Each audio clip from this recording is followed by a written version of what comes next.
محمد الله معجل علي. افتتاح قنصلية جديدة للمملكة المغربية في مدينة ميامي الأمريكية، خطوة جديدة نحو تعزيز العلاقات الثنائية وتقديم خدمات قنصلية مباشرة للجالية المغربية بالولايات المتحدة. نبدأ التفاصيل في خطوة دبلوماسية جديدة تعكس متانة العلاقات المغربية الأمريكية. افتتحت المملكة المغربية قنصلية عامة لها في مدينة ميامي بولاية فلوريدا، وذلك بحضور مسؤولين رسميين مغاربة وأمريكيين إلى جانب أفراد الجالية المغربية وعدد من ممثلي السلك الدبلوماسي المعتمدين في الولايات المتحدة.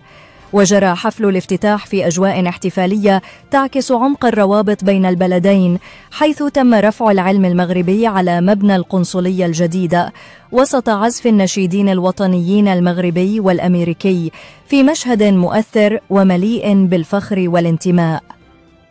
القنصلية الجديدة التي تعد ثالث تمثيلية دبلوماسية للمغرب في الولايات المتحدة بعد كل من واشنطن العاصمة ونيويورك، تأتي استجابة لحاجة الجالية المغربية المتزايدة في جنوب شرق الولايات المتحدة، وخاصة في ولايات فلوريدا، جورجيا وكارولاينا الشمالية والجنوبية. وتقدر الجالية المغربية في هذه المنطقة بعدة آلاف، ممن عبروا عن ارتياحهم الكبير لهذه الخطوة التي ستقرب الخدمات القنصلية منهم وتوفر عنهم عناء السفر لمسافات طويلة.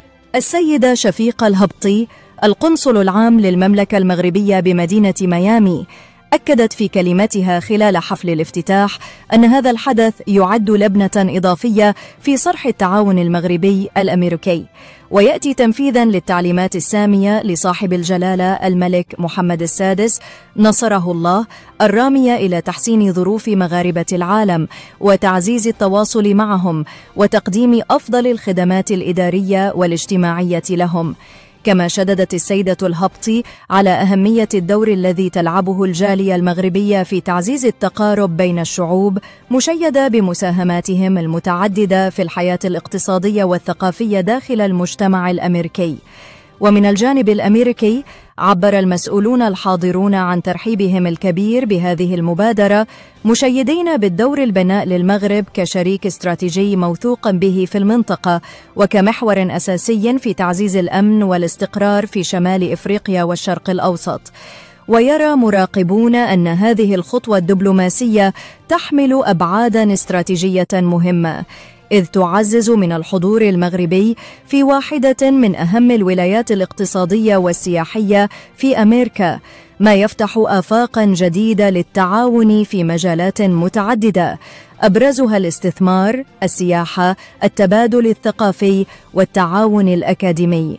واختتم الحفل بحفل استقبال حضره أفراد من الجالية المغربية، تخللته عروض موسيقية مغربية وأطباق تقليدية رسمت لوحة مغربية خالصة على الأراضي الأمريكية. وبهذا تواصل الدبلوماسية المغربية توسيع أفقها، وتكرس مرة أخرى التزام المملكة بخدمة مواطنيها أينما كانوا، وترسيخ علاقاتها الدولية على أسس الشراكة والتفاهم والاحترام المتبادل. كانت هذه نشرتنا الخاصة من مدينة ميامي. نعود الآن إلى الاستوديو.